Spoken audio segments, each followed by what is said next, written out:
Aksi nyata modul 1.4 Budaya Positif. Assalamualaikum warahmatullahi wabarakatuh.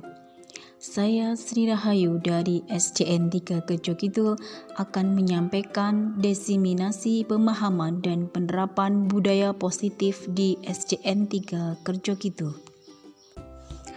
Sekolah idealnya menjadi tempat yang aman dan nyaman bagi murid. Hal ini sejalan dengan filosofi pemikiran Ki Hajar Dewantoro, yaitu pendidikan yang menuntun segala kodrat yang ada pada anak-anak, agar mereka dapat mencapai keselamatan dan kebahagiaan yang setinggi-tingginya, baik sebagai manusia maupun sebagai anggota masyarakat. Salah satunya dengan cara menciptakan budaya positif di lingkungan sekolah dengan cara membentuk keyakinan kelas dan kesepakatan bersama serta menerapkan segitiga restitusi. Adapun tujuannya adalah yang pertama, meningkatkan keberanian dan rasa percaya diri murid untuk mengemukakan pendapat mengenai gambaran kelas yang diinginkan. 2. Menumbuhkan motivasi intrinsik murid. 3. Menumbuhkan budaya positif. 4. Mewujudkan pembelajaran yang berpihak pada murid. 5. Menumbuhkan budi pekerti yang baik. 6. Mengajarkan murid berpikir kritis. 7. Mengajari murid mencari solusi dari setiap masalah yang dihadapi. 8. Mengajarkan anak percaya diri serta dapat memiliki karakter yang kuat. Tolak ukur tersusunnya keyakinan atau kesepakatan kelas yang sesuai dengan profil pelajar Pancasila. Siswa dan guru mampu melaksanakan keyakinan dan kesepakatan kelas yang telah dibuat dan ditandatangani bersama secara sadar dan tanpa paksaan. Siswa mampu menemukan solusi dan permasalahan yang dihadapi. Siswa mampu menunjukkan perubahan perilaku sebagai pembelajaran atas masalah yang pernah dihadapi. Siswa dan guru mampu menciptakan budaya positif, menerapkan segitiga restitusi secara konsisten. Lini masa tindakan yang dilakukan. 1. Menjelaskan kepada murid keyakinan kelas. 2. Bersama-sama guru dan murid membentuk keyakinan kelas dan ditandatangani bersama wujud dari sebuah kesepakatan. 5. Memasang keyakinan kelas. 4. Menerapkan segitiga restitusi. 5. Mohon izin kepada kepala sekolah untuk melakukan sosialisasi. 6. Melakukan sosialisasi kepada warga sekolah.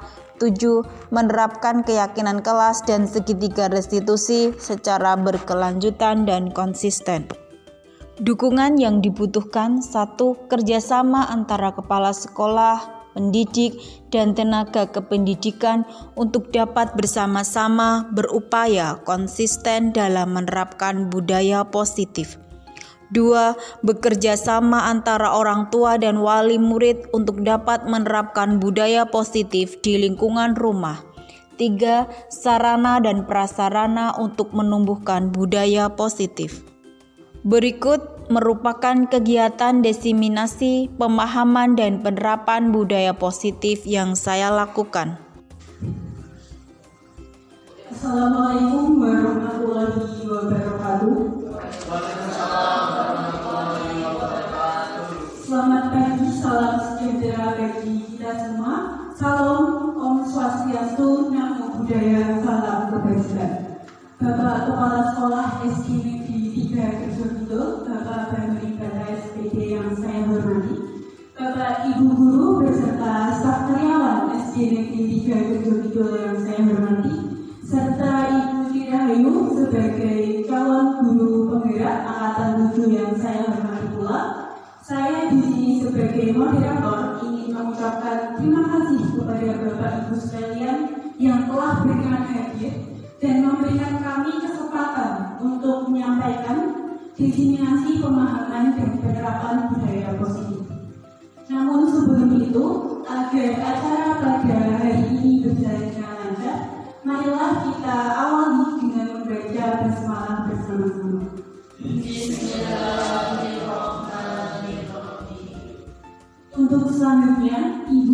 Rahayu akan memaparkan definisi pemahaman dan penerapan budaya positif.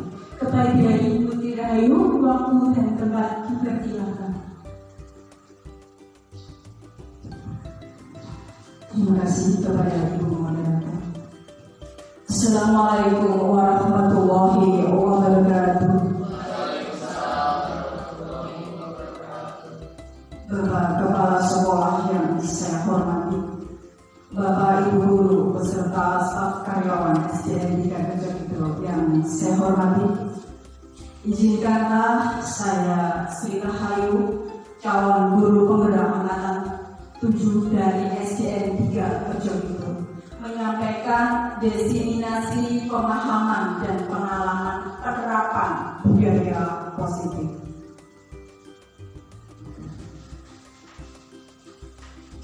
Sebelumnya, salam dan bahagia Bapak Ibu Guru hebat SDN 3 Kejepito. Semoga kita tetap menjadi Bapak Ibu Guru yang hebat dan luar biasa. Saya punya slogan Bapak Ibu, bersama kita bisa. Monggo Bapak Ibu kita ucapkan bersama-sama, bersama kita bisa. Dari slogan itu Bapak Ibu, artinya apa? Bahwasanya saya tidak bisa apa-apa tanpa kerjasama dari Bapak Ibu semuanya. Bapak Ibu yang terhormat, saya berdiri di sini di tengah Bapak Ibu bukanlah yang paling pandai atau menggurui Bapak Ibu, tetapi saya hanya ingin menyampaikan apa yang saya dapatkan di program Guru Penggerak. Kemudian saya mengajak kepada diri saya pribadi dan juga mengajak kepada Bapak Ibu yang ada di sini untuk menerapkan budaya positif di SD kita tercinta ini.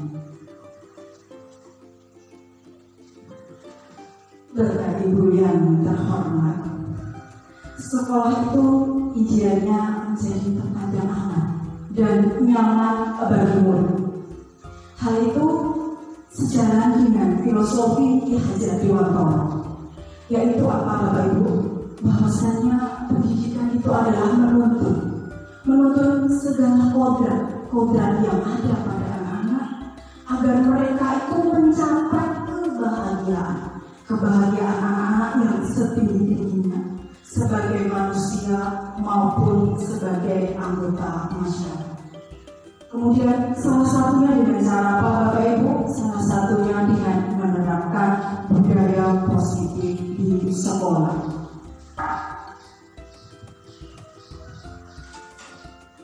Bapak Ibu, saya ingin memaparkan konsep utama budaya positif itu apa? Di sini ada perubahan paradigma belajar, disiplin positif, motivasi perilaku manusia, kebutuhan dasar, posisi kontrol restitusi, keyakinan kelas, dan seketika restitusi. Dari kesetiaan ini menjadi satu kesatuan yang nantinya akan menciptakan budaya positif. Bapak Ibu, yang pertama adalah perubahan paradigma belajar. Kita semua sudah tahu bahwa apa tujuan paradigma belajar kita ini berubah, yaitu untuk menciptakan profil pelajar Pancasila. Bapak Ibu, mari kita bernyanyi bersama-sama agar suasananya menjadi riang. Profil pelajar Pancasila, Bapak Ibu sudah hafal semuanya bukan? Bareng-bareng dengan saya. Pelajar Pancasila beriman dan bertakwa pada Tuhan yang Esa, yang berakhlak mulia, berkebinekaan global, gotong royong mandiri, kreatif dan bernalar kritis. Ya, tepuk tangan untuk Bapak Ibu kita bernyanyi bersama kita. Nah, Bapak Ibu, kita berusaha untuk mewujudkan profil pelajar Pancasila. Selanjutnya adalah kata merdeka. Bapak Ibu, kita sendiri juga, apa sih merdeka itu? Merdeka menurut Ki Hajar Dewantara adalah itu kita tidak hanya lepas dari perintah. Ya, ketika merdeka itu tidak hanya kita tidak diperintah oleh orang lain, tetapi justru kita diminta untuk cakap memerintah diri sendiri. Seperti itu. Itu menurut Ki Hajar Dewantoro, filosofi Ki Hajar Dewantoro. Nah, Bapak Ibu, ini saya mau bertanya kepada kita semuanya. Pernahkah Bapak Ibu itu melakukan sesuatu itu demi suatu senyuman atau pujian orang lain? Bagaimana Bapak Arif Nova? Ya, terima kasih. Jika berkaitan dengan pertanyaan pernahkah Anda melakukan sesuatu untuk mendapatkan pujian dari orang lain, saya sendiri pernah melakukannya di kelas. Jadi ketika saya mengajar memberi rumus, saya ini loh, tak perlu saya beritahu caranya. Terus tentu saya juga mengharapkan anak-anak itu tersenyum atas rumus yang saya berikan. Itu pengalaman saya. Baiklah Bapak Ibu, kita melakukan sesuatu itu untuk mendapatkan pujian. Semuanya pernah melakukan sesuatu itu untuk mendapatkan pujian. Karena apa? Kodratnya kita ini senang dipuji. Kita senang dipuji. Tidak dipungkiri kita senang pujian. Tapi Bapak Ibu, apa yang akan kita bahas pada pertemuan kita hari ini? Bahwasanya kaitannya dengan ini, sebuah pujian. Bapak Ibu, di awal tadi saya sampaikan disiplin positif. Dalam tabel ini sudah kita ada teori kontrol. Teori kontrol menurut William Glasser. Ada 4 teori kontrol. Yang pertama, Anda itu tidak bisa mengontrol orang lain. Hanya Anda yang bisa mengontrol diri Anda sendiri. Yang pertama. Kemudian yang kedua, semua perilaku memiliki tujuan. Jadi Bapak Ibu bersikap, bertindak itu memiliki tujuan. Kemudian yang ketiga adalah kolaborasi menciptakan pilihan baru, pilihan-pilihan yang nanti akan menjadi posisi kontrol. Kemudian dari semua itu akan mendapatkan suatu gambaran untuk kebutuhan dasar manusia. Bapak Ibu yang terhormat, di sini kita menyampaikannya untuk anak didik kita ya, nantinya untuk memperbarui paradigma kita untuk anak didik kita. Nah, di sini yang pertama adalah disiplin.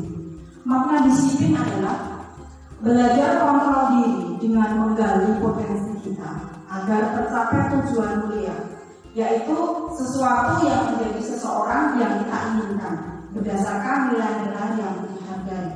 Itu makna disiplin. Nah, ketika kita sudah melakukan disiplin, ini adalah motivasinya. Pastinya ada motivasinya. Nah, motivasinya apa?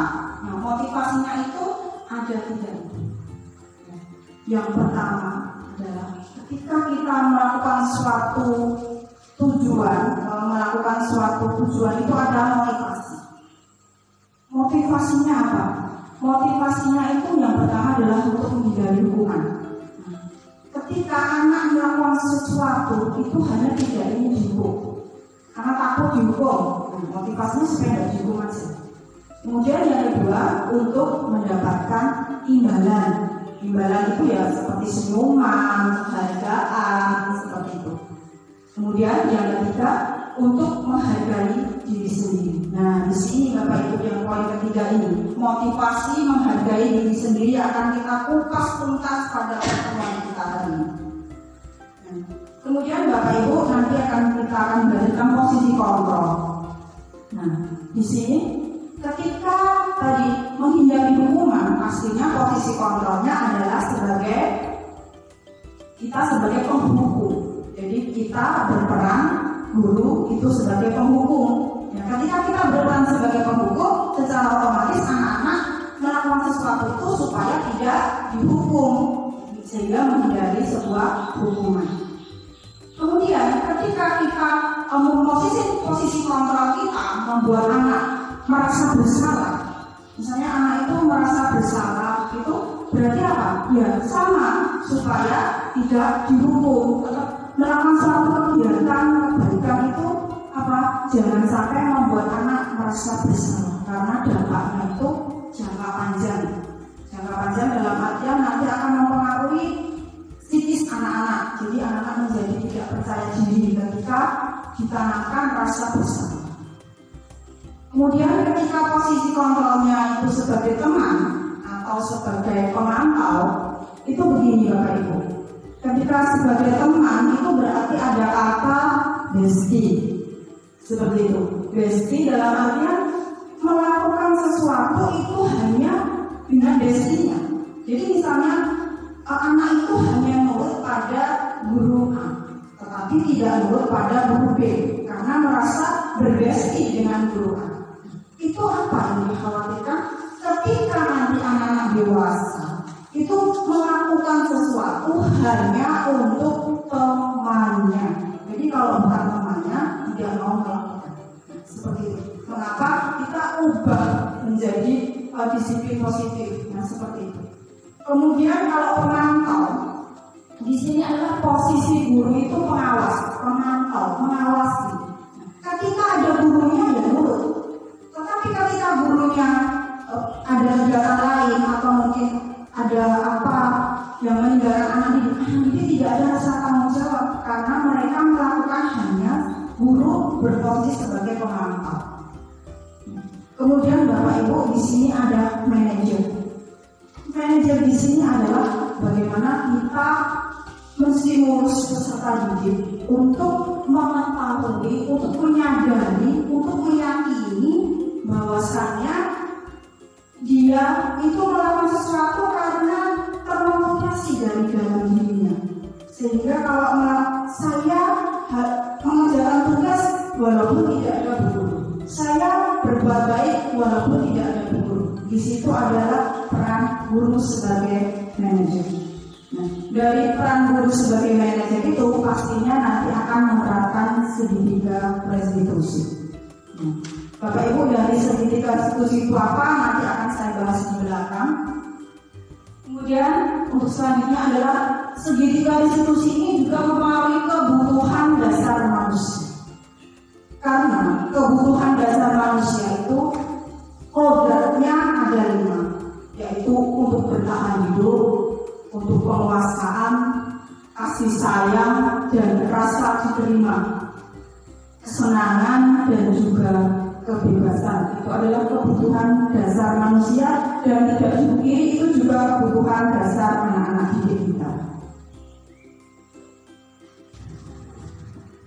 Bapak Ibu, nah dari yang saya paparkan tadi dari disiplin positif itu pastinya ada tujuannya. Apa tujuan disiplin positif itu? Adalah menanamkan motivasi untuk menghargai diri sendiri. Jadi anak-anak termotivasi untuk menghargai dirinya sendiri, yaitu untuk menjadi orang yang mereka inginkan. Nah, orang yang mereka inginkan itu orang yang baik, pasnya seperti itu, dan menghargai dirinya sendiri dengan nilai-nilai yang mereka percaya. Ketika benar-benar kita memiliki motivasi tersebut, mereka telah memiliki motivasi intrinsik. Jadi motivasi itu tumbuh dari dalam diri anak-anak, sehingga tidak terpengaruh apakah itu karena hukuman ataupun juga hadiah seperti itu. Bapak Ibu, itu tadi tentang disiplin positif. Lalu apa kaitannya dengan keyakinan kelas? Antara disiplin positif dan keyakinan kelas. Bapak Ibu, keyakinan kelas itu apa? Keyakinan kelas adalah sesuatu kebajikan yang diyakini guru dan murid. Kemudian kebajikan itu kita tanamkan dalam hati, bahkan kita tuliskan supaya nanti ketika kita lupa kita bisa melihat apa yang kita tuliskan dan berkomitmen untuk melaksanakan dengan penuh tanggung jawab seperti itu. Lalu mungkin bertanya-tanya Bapak Ibu, mengapa keyakinan kelas? Mengapa tidak peraturan saja? Karena kita selama ini identik dengan peraturan. Kemudian ada pertanyaan yang kedua juga. Mengapa adanya keyakinan kelas itu penting terbentuknya sebuah budaya positif? Kemudian pertanyaan yang ketiga ini, bagaimana mewujudkan sebuah keyakinan kelas yang efektif? Bapak Ibu, ya, keyakinan kelas ini adalah untuk mendukung motivasi dari intrinsik, kembali ke tadi motivasi intrinsik tadi, yaitu menggerakkan nilai-nilai keyakinan yang ada pada diri anak-anak sehingga tidak hanya mengikuti serangkaian peraturan saja. Bisa kita lihat pada tabel ini perbedaan peraturan dan juga keyakinan kelas. Perbedaannya sangat signifikan ya Bapak Ibu tadi. Di dalam peraturan mungkin begini. Hadir di sekolah 15 menit sebelum pelajaran dimulai. Di dalam keyakinan kelas dirubah. Menghormati orang lain dan berkomitmen. Ketika kita sudah berkomitmen datang tidak terlambat, itu tidak ada rasa nanti takut dihukum karena kalau 15 menit sebelum datang itu nanti takut dihukum. Tidak ada seperti itu karena sudah berkomitmen dalam hatinya untuk datang 15 menit sebelum pelajaran dimulai. Sama-sama datang 15 menit tetapi ada motivasinya seperti itu. Kemudian ada lagi dilarang melakukan kekerasan, seperti itu peraturan yang ditulis. Tetapi ketika keyakinan kelasnya berubah, keselamatan dan menghormati orang lain. Ternyata sangat berbeda sekali ya Bapak Ibu antara peraturan dan keyakinan kelas. Dan ini Bapak Ibu bisa dilihat perbedaannya antara peraturan dan keyakinan kelas. Seperti selalu kembalikan buku ke tempatnya, misalnya murid kita menginjak buku itu aturannya dikembalikan ke tempatnya. Tetapi keyakinan kelasnya ditulis tanggung jawab. Ketika tanggung jawab itu berarti sudah luas sekali. Tanggung jawabnya berarti sangat luas sekali maknanya. Ya Bapak Ibu, jadi bisa kita simpulkan bahwasanya keyakinan kelas adalah salah satu disiplin positif yang bisa kita terapkan dalam membangun budaya positif di sekolah. Nah, kenapa tadi tidak peraturan? Karena peraturan itu adalah sebuah instrumen yang bersifat umum, berisi pengaturan dan mengikat. Nah, ketika melanggar peraturan pasti akan mendapatkan sebuah hukuman seperti itu. Bapak Ibu, ini bisa kita lihat seperti apa keyakinan kelas itu. Nah, ini Bapak Ibu, keyakinan kelas 1. Setiap anggota kelas perlu belajar. Setiap anggota kelas perlu senang. Kemudian setiap anggota kelas perlu melakukan tugas. Dan sebagainya di kelas 1. Kemudian kalau di kelas 5 contohnya selalu bersikap positif. Senantiasa menjaga diri terbaik. Percaya dan menghormati orang lain serta barang miliknya. Seperti itu dan contohnya masih banyak lagi. Nah, mungkin kita bertanya-tanya ya Bapak Ibu, bagaimana cara membuat keyakinan kelas? Nah, di sini saya ingin memaparkan. Pertama, ketika kita mau membuat keyakinan kelas, yang akan kita lakukan itu dulu apa? Pertama, kita menjelaskan kepada peserta didik. Otomatis kalau siswa belum tahu apa itu keyakinan kelas, nah, nanti peserta nggak tahu.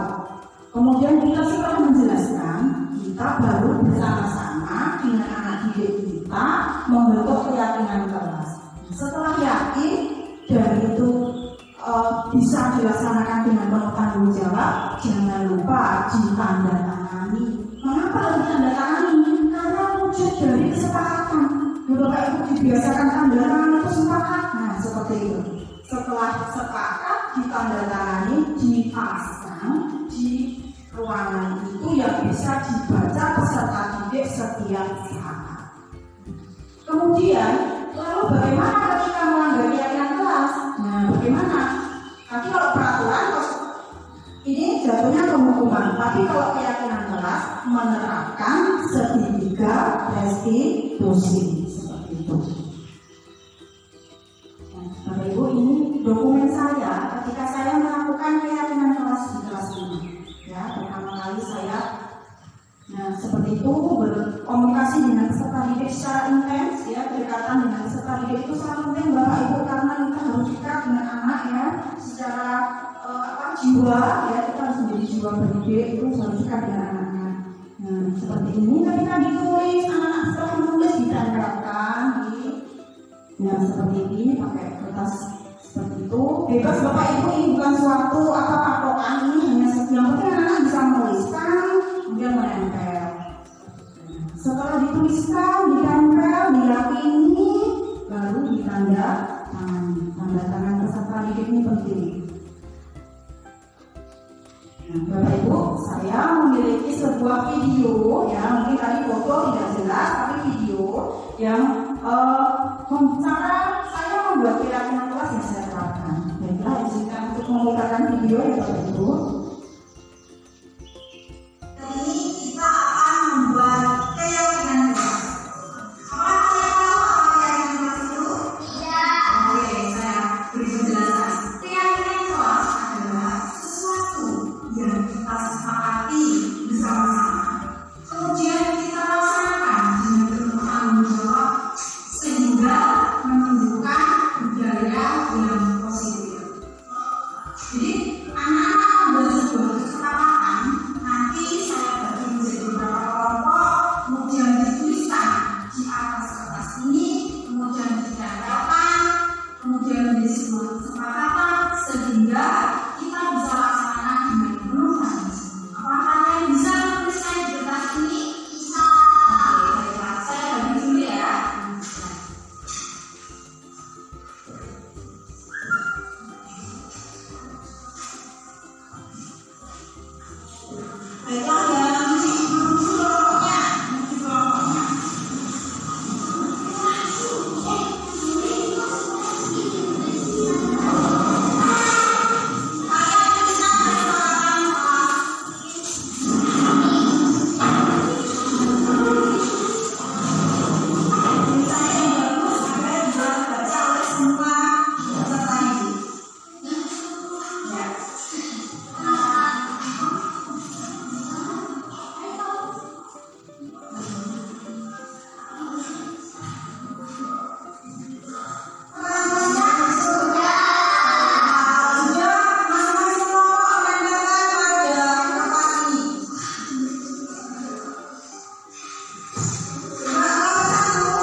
video ketika saya menerapkan keyakinan kelas di sekolah. Jadi anak-anak membuat suatu kesepakatan yang diyakini bersama-sama, pastinya diyakini bersama guru dan juga siswa kita.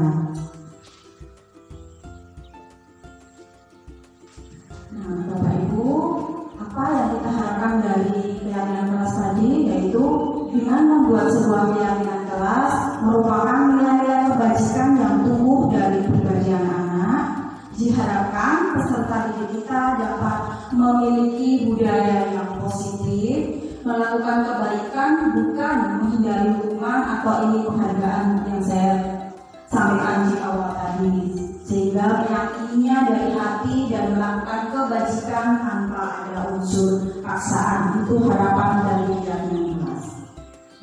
Bapak Ibu, selanjutnya adalah bagaimana tadi saya sampaikan di depan, ketika anak melanggar sebuah keyakinan kelas, pastinya menerapkan restitusi. Nah, di sini apa restitusi itu? Nah, izinkan saya memaparkan restitusi itu ya Bapak Ibu. Restitusi itu apa? Proses menciptakan kondisi bagi murid untuk memperbaiki kesalahan mereka, sehingga mereka bisa kembali kepada kelompok mereka dengan karakter yang lebih kuat. Ketika anak bersalah itu, mereka bisa kembali kepada peserta didik yang lain.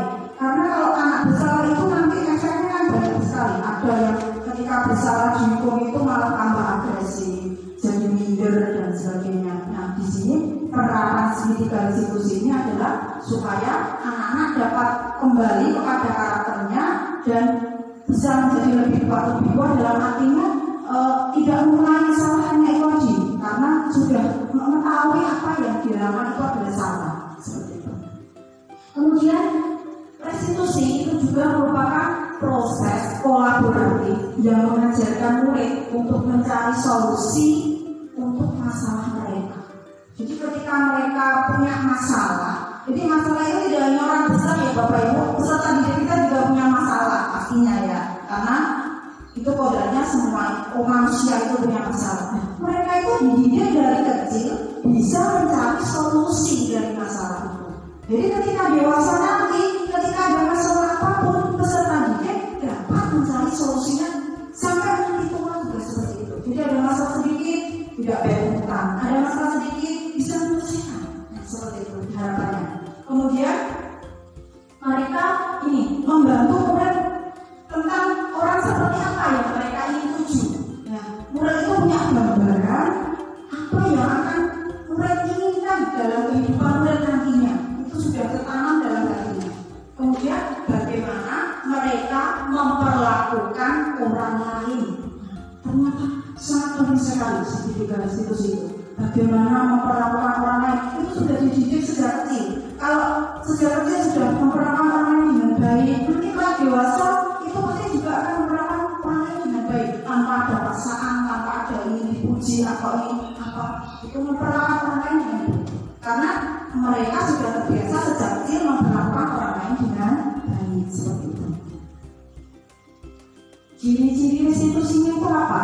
Nah, ciri-ciri restitusi, cirinya bukan untuk menebus kesalahan, namun untuk belajar dari kesalahan. Karena kodratnya setiap manusia itu melakukan kesalahan, tidak untuk menebus. Saya melakukan ini karena menebus kesalahan saya, tidak ada.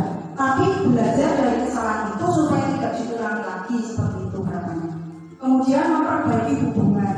Hubungan apa? Misalnya salah dengan temannya itu yang kalau tidak diperbaiki nanti akan menjadi bertengkar dan selamanya sampai dewasa bertengkar. Sejak kecil diperbaiki hubungannya. Kemudian bukan paksaan, bukan suatu paksaan, melainkan sebuah tawaran. Tawaran. Jadi kita menawarkan, menurut kamu bagaimana anak-anak? Menurut kamu seperti ini bagaimana? Jadi mereka mencari solusinya. Jadi kan mereka sendiri yang tahu, karena posisi kontrolnya kita tidak bisa memaksa si anak, karena masing-masing individu itu beda-beda. Seperti itu. Kemudian restitusi itu menuntut untuk melihat ke dalam diri. Restitusi juga mencari kebutuhan dasar yang mendasari tindakan.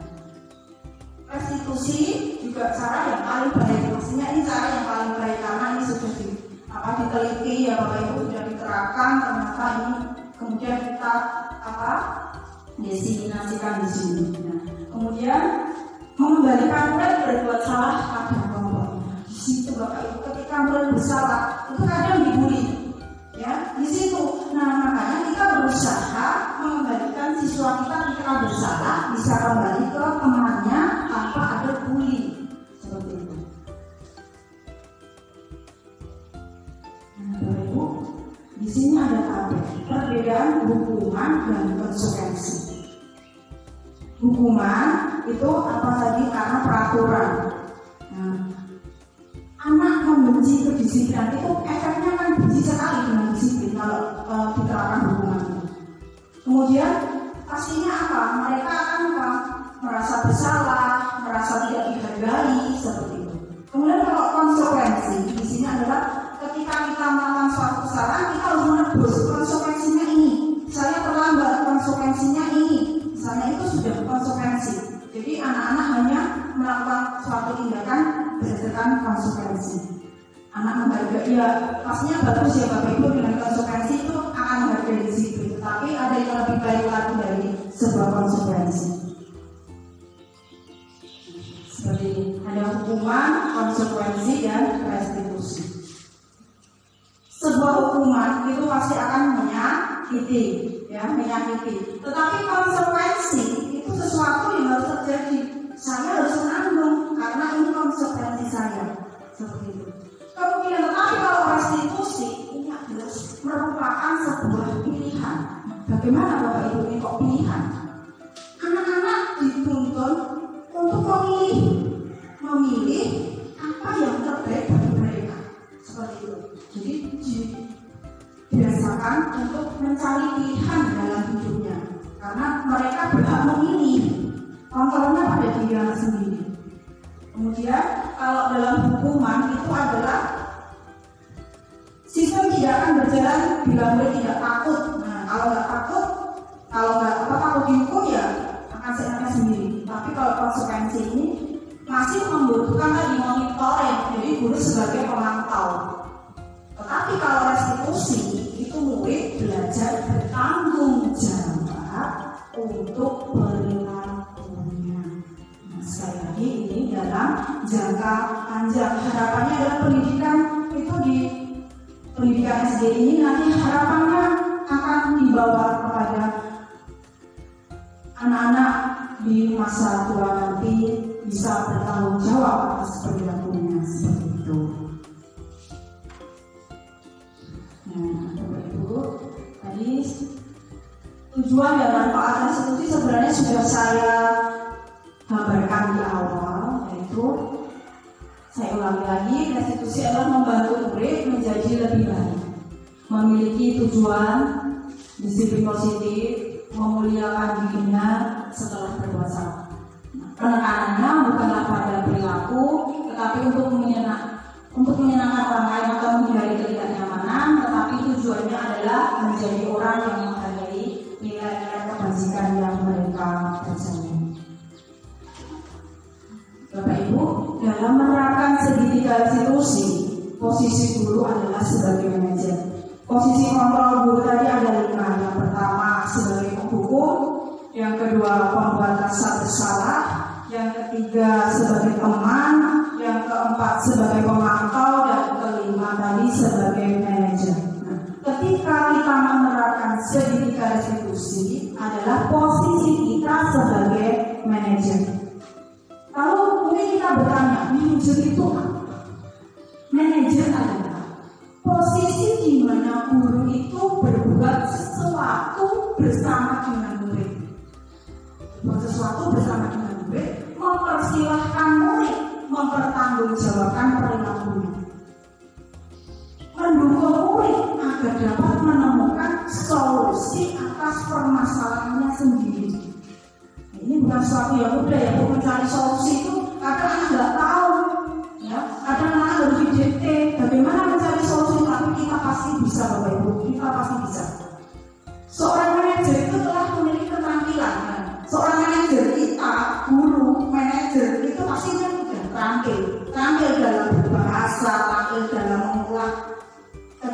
siswa kita seperti itu. Walaupun ya Bapak Ibu, kita dalam kondisi tertentu pasti berperan sebagai tadi pemantau, teman. Seperti itu ketika hanya sesuatu yang mendesak atau diperlukan, masih diperlukan Bapak Ibu, posisi pemantau, posisi teman itu juga masih diperlukan. Tetapi lebih baik kita menerapkan sebagai manajer. Seperti itu. Ya, tidak mudah Bapak Ibu memang menerapkan sebagai manajer, tapi yakin kita mampu. Nah, tentu ada segitiga restitusi seperti ini. Segitiga restitusi itu yang pertama adalah tahapannya menstabilkan identitas, validasi tindakan yang salah, dan menanyakan keyakinan. Menstabilkan identitas dulu. Bagaimana cara kita menstabilkan identitas dulu ketika anak bersalah? Tujuannya dulu apa sih menstabilkan identitas itu? Yaitu untuk membuat anak merasa gagal karena berbuat salah menjadi positif terhadap dirinya. Merasa gagal karena berbuat salah itu menjadi positif terhadap dirinya. Lalu seperti apa ketika anak bersalah pada tahapan menstabilkan identitas? Kita berkata kepada peserta didik kita begini. Misalnya ada contoh banyak sekali lah Bapak Ibu bisa kita terapkan. Misalnya ini Zaki berbuat salah itu adalah manusia. Tidak ada manusia yang sempurna di dunia ini. Bu gurumu juga pernah berbuat salah. Jangankan kamu anak kecil, orang dewasa pun juga pernah salah. Nah, seperti itu. Jadi anak-anak jadinya, oh ternyata yang salah nggak cuma saya, bu guru juga salah. Nah, seperti itu. Jadi menstabilkan identitas orang bersalah dulu. Identitasnya semua orang itu pernah bersalah. Kata-katanya bisa, contohnya bisa seperti ini. Kemudian validasi kebutuhan. Validasi kebutuhan di sini adalah membantu siswa mengenali atau kebutuhan yang ingin dipenuhinya ketika melakukan suatu kesalahan itu. Nah, pada dasarnya manusia tadi memiliki setiap tindakan itu pasti ada tujuannya ya Bapak Ibu, ada tujuannya untuk memenuhi kebutuhan tadi ya. Nah, caranya bagaimana untuk validasi kebutuhan itu tadi? Nah, kita bisa melakukan seperti ini. Kamu bisa saja kan melakukan hal yang buruk, tapi kamu tidak melakukannya kan? Kamu pasti punya alasan mengapa melakukannya. Kemudian, apa yang penting bagi kamu? Nah, itu validasi kebutuhan anak dulu. Kita cari kebutuhannya. Ketika anak, misalnya anak mencuri, apa sih yang kamu inginkan? Mengapa kamu melakukannya? Anak pasti kan melakukan sesuatu itu pasti ada tujuannya. Nah, seperti apakah tadi kasih sayang, atau mungkin tadi apakah kesenangan, atau mungkin sebuah apa tadi, banyak sekali tujuannya ada 5 ya kebutuhan dasar manusia itu. Nah, seperti itu. Kemudian yang ketiga adalah menanyakan keyakinan.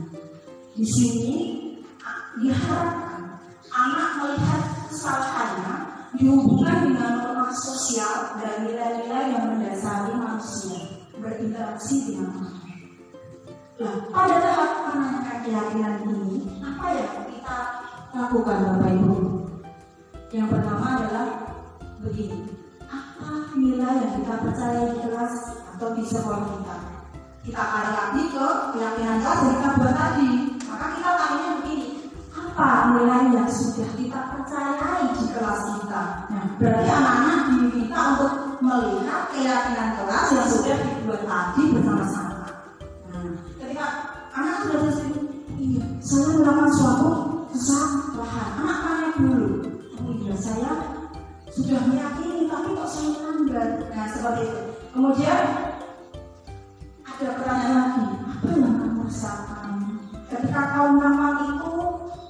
Kamu menjadi orang seperti apa? Ketika anak mengganggu temannya, apakah mereka puas atau justru hanya ingin sensasi atau seperti itu? Nanti anak-anak biar mencari tahu dulu. Nah, seperti itu. Nah, ini Bapak Ibu yang penting adalah intervensi teologi. Intervensi ini bisa membantu murid kembali ke tujuan semula dengan cukup singkat dan dengan cara mengkonfrontasi. Dengan kata-kata seperti ini, adakah kamu ingin berbuat lebih baik? Adakah kamu ingin berbuat lebih baik?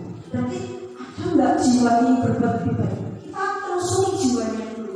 Oh, saya ingin berbuat lebih baik. Pastikan seperti itu nanti akhirnya. Kemudian ada lagi.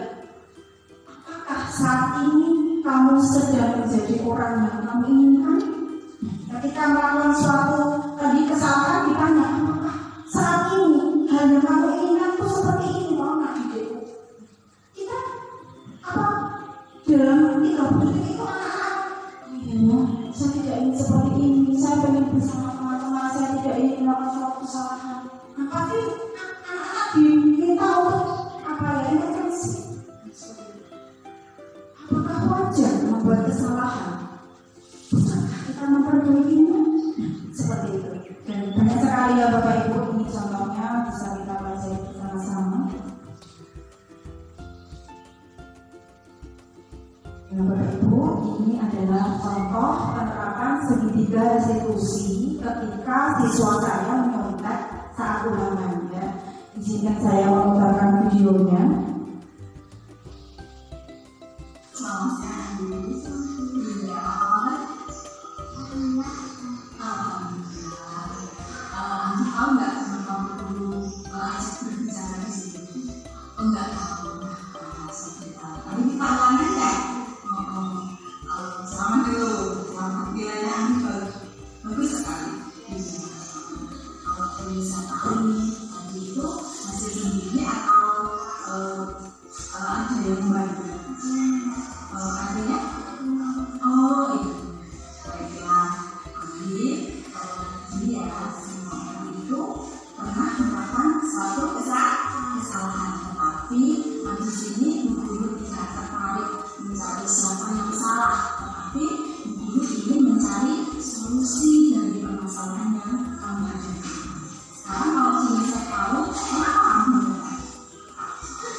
Belajar dan berdoa. Baiklah, jadi Andi akan belajar dan berdoa.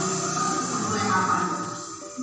Hari ini ya, guru terima kasih sekali karena Andi sudah berani mengambil kesalahan dan berniat dengan sungguh-sungguh untuk memperbaiki diri.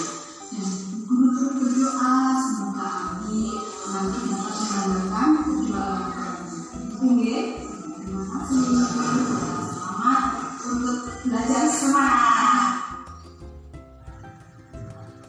Bapak Ibu, ketika kita menyontek melakukan suatu kesalahan, mereka bisa menyadari kesalahannya dan mencari solusi. Menyontek berarti besok saya akan belajar supaya besok tidak menyontek seperti itu. Dan mereka tidak malu pada gurunya, tidak malu kesalahan, karena anak mengakui suatu kesalahan itu sulit Bapak Ibu. Tapi dengan penerapan segitiga restitusi itu anak bisa jujur mengakui kesalahannya seperti itu dan kembali pada kelompoknya dengan karakter yang lebih kuat. Ya Bapak Ibu, kesalahan peserta didik kita itu banyak sekali ya. Pasti setiap kelas itu masalahnya berbeda-beda.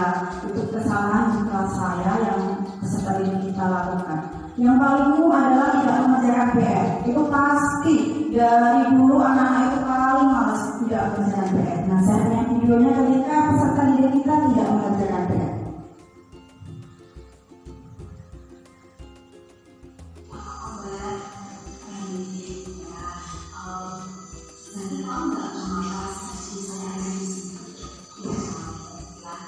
Sekarang saya boleh bertanya, kenapa saya tidak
kemudian jujur, seperti itu harapannya. Kemudian kembali kepada teman-temannya dengan karakter yang lebih kuat. Jadi ketika kita menerapkan civic restitusi itu jangan di depan murid-murid. Jadi menegur itu jangan di depan anak-anak yang lain, karena nanti endingnya itu akan mendapatkan bully dari temannya. Nah, saya juga punya video Bapak Ibu, biar kita senang saja ya, biar kita refresh. Ketika murid saya datang terlambat, ini ya, video saya banyak sekali.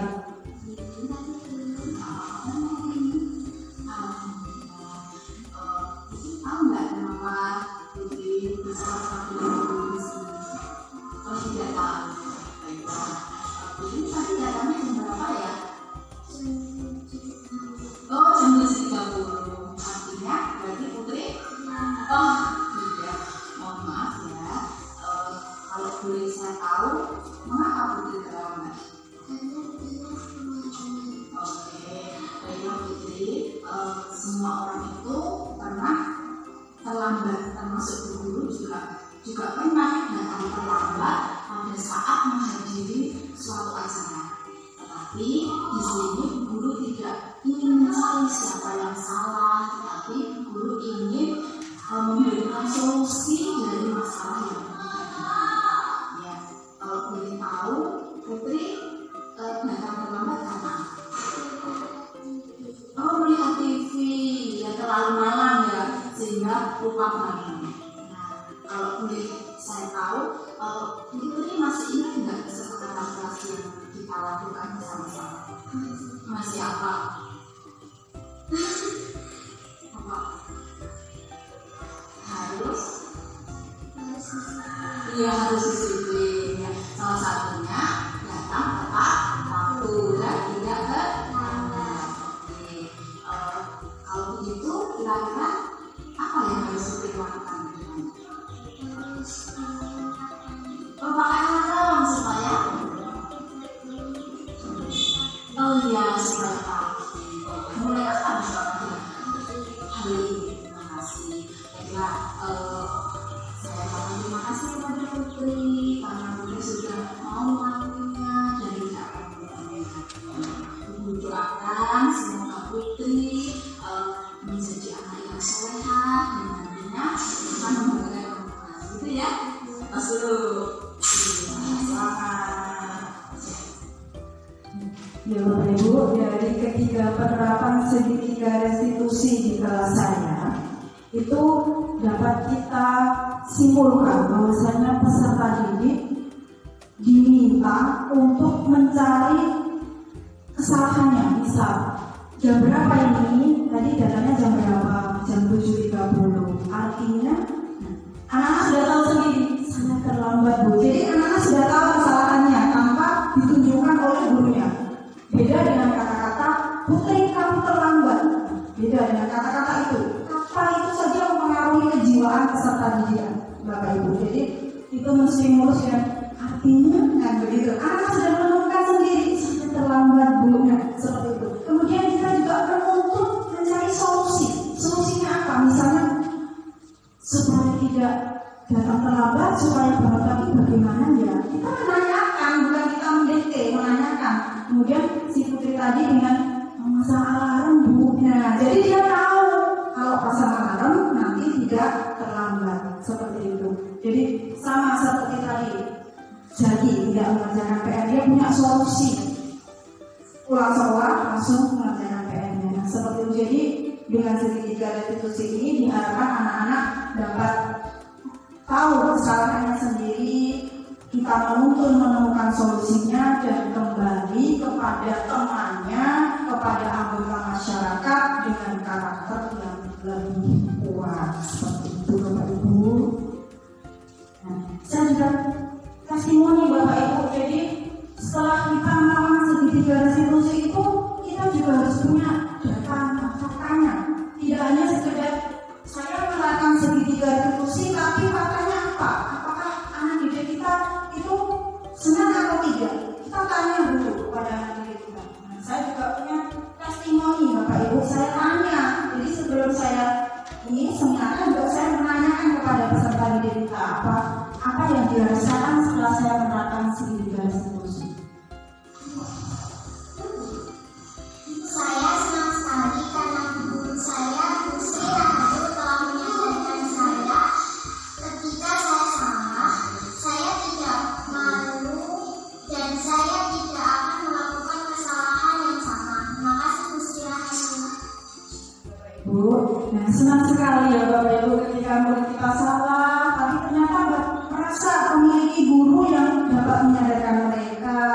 sehingga mereka juga terima kasih ya Bu Sri sudah diingatkan seperti itu. Jadi membentuk pribadi peserta didik seperti itu bukan hal yang mudah Bapak Ibu. Jadi seorang murid terima kasih kepada gurunya ketika diingatkan seperti itu, dampak jangka panjangnya seperti itu.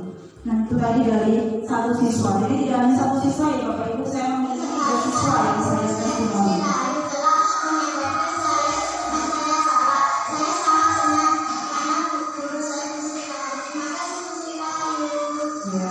Tadi yang kedua ini berbicaranya cepat karena karakter peserta didik itu berbeda-beda. Ada yang lembut, ada yang tergesa-gesa, nah seperti itu. Kalau ini anaknya apa? Saya senang sekali karena guru saya Bu Sri Rahayu telah menyadarkan saya ketika saya salah.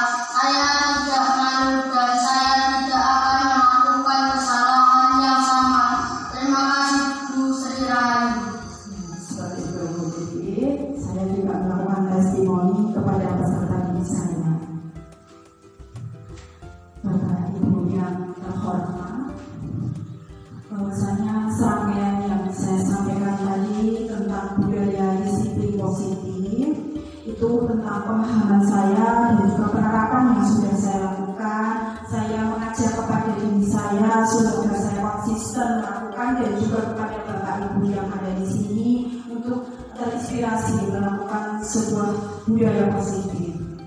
Semoga kita bersama-sama dapat menerapkan disiplin restitusi di posisi manajer. Ya, kita bisa posisi kita sebagai guru memposisikan sebagai manajer, bukan lagi sebagai penghukum atau mungkin sebagai pembuat rasa bersalah atau mungkin sebagai pemantau atau teman, tetapi kita berposisi sebagai manajer. Tetapi bila pada manajer itu kita belum mampu Bapak Ibu, minimal kita dapat sebagai memantau anak didik kita. Supaya apa? Agar menghasilkan peserta didik yang bertanggung jawab, mandiri, dan merdeka. Bapak Ibu yang saya hormati, saya ucapkan terima kasih karena sudah berkenan menyimak destinasi dari saya. Ada kurangnya itu dari saya pribadi dan lebihnya itu datangnya dari Allah Ta'ala. Bapak Ibu yang terhormat, setiap destinasi dari saya, mungkin sebelum saya tutup ada sebuah pertanyaan ataupun mungkin tanggapan dari Bapak Ibu. Saya persilahkan kepada Bapak Ibu yang ingin bertanya atau mungkin ingin menanggapi dari destinasi yang saya sampaikan. Bapak Ibu. Ya, baik. Saya Pak Arif Nova selaku guru kelas 6 pada kesempatan pagi hari ini menyampaikan terima kasih atas materi yang disampaikan oleh Ibu Sri Rahayu. Bu Sri, materinya bagus dan penjelasannya sangat bisa diterima. Jadi saya sendiri tidak ingin bertanya karena memang sangat jelas dan sangat-sangat menginspirasi bagi kita semua guru-guru di SDN 3 Jogja. Di sini saya ingin memberikan sedikit tanggapan, yaitu bahwa dari materi yang Ibu sampaikan itu kami menyadari bahwa selama ini kami itu menerapkan yang namanya peraturan untuk sebuah kedisiplinan. Ternyata dari paparan Ibu, ternyata itu lebih tepat jika kita menerapkan keyakinan kelas sehingga dapat mendukung motivasi intrinsik. Kemudian kembali ke nilai-nilai atau keyakinan itu ternyata lebih menggerakkan seseorang dibandingkan mengikuti sebuah rangkaian peraturan-peraturan yang ada. Berikutnya kita itu akan bersama-sama menerapkan keyakinan kelas untuk menumbuhkan sebuah budaya positif dan segitiga restitusi untuk menangani suatu permasalahan sehingga nanti jika suatu saat ada peserta didik kita yang melakukan kesalahan, maka dapat kembali kepada kelompok mereka dengan karakter yang lebih kuat. Kemudian yang terakhir, harapan kami bersama, yaitu semoga dengan penerapan keyakinan kelas dan segitiga restitusi di SD kita ini, maka dapat menciptakan budaya positif dan tercipta peserta didik yang memiliki karakter profil pelajar Pancasila. Sekali lagi terima kasih, kami kembalikan kepada Ibu Sudirani. Terima kasih Bapak Arif Nova Sugianto yang telah menanggapi presentasi dari kami.